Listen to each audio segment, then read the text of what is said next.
ഒറ്റ കാര്യം കൂടി ഉണ്ട്. എന്താണ് ഒരു കുറച്ച് നാളുകൾക്ക് മുന്നേ ചേച്ചി ഇന്റർവ്യൂവിൽ പറഞ്ഞിട്ടുള്ള ഒരു കാര്യമാണ്. മലയാള സിനിമയിൽ തന്നെ സീനിയർ താരങ്ങളിൽ സീനിയർ ആയിട്ടുള്ള ഒരു ആർട്ടിസ്റ്റാണ് ചേച്ചി. അപ്പോൾ ഇങ്ങനെ ഇപ്പം ഒരു അവസരം വന്നിട്ട് വിളിക്കുന്ന സമയത്തൊക്കെ ഇങ്ങനെ അഡ്ജസ്റ്റ്മെന്റ് എന്നൊക്കെ പറഞ്ഞിട്ട് അങ്ങനെ സിനിമ ഫീൽഡിലോ? അതെ. എന്റെ മോനെ, ഞാൻ ഒരു കാര്യം നിങ്ങൾ തിരിച്ചു ചോദിക്കട്ടെ. സിനിമ എന്ന് പറയുന്ന ഒരു ജോലിയാണ്. ഞാനൊക്കെ ചെയ്യുന്ന തൊഴിലാണ്. ഈ തൊഴിലുള്ള എല്ലാ സ്ഥലങ്ങളും ഉണ്ട്. സിനിമ മാത്രമല്ല, ഹോസ്പിറ്റൽ, ടീച്ചേഴ്സ്, പല സ്ഥലങ്ങളും ഇല്ലേ, ബിസിനസ്സൊക്കെ ഇല്ലേ. എന്ത് അഡ്ജസ്റ്റ്മെന്റ്? അതിൻ്റെ ആവശ്യമൊന്നുമില്ല. നമ്മൾക്ക് നല്ലതെന്ന് തോന്നുന്നു നമുക്ക് തിരഞ്ഞെടുക്കാം.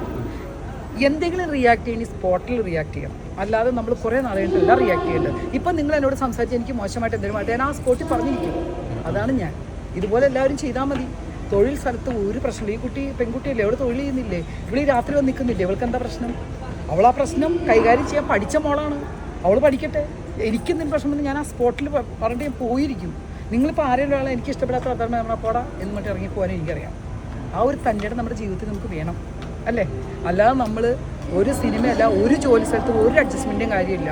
കഴിവുണ്ടോ? നിങ്ങളെപ്പോലുള്ള ആൾക്കാർ പ്രേക്ഷകരായിട്ടുള്ളപ്പോൾ പ്രിയങ്ക എന്ന് പറഞ്ഞാൽ ഞാൻ ഒരു സീൻ ചെയ്ത് ഇപ്പോഴും നിങ്ങളുടെ മനസ്സിലുണ്ടെങ്കിൽ ഞാൻ കയറി വരും. അതാണ്. അല്ലാതെ നമ്മുടെ ജീവിതം നഷ്ടപ്പെടുത്തിക്കൊണ്ട് നമ്മളൊന്നും നേടാൻ ആഗ്രഹിക്കുന്നില്ല, പ്രത്യേകിച്ച് ഞാൻ.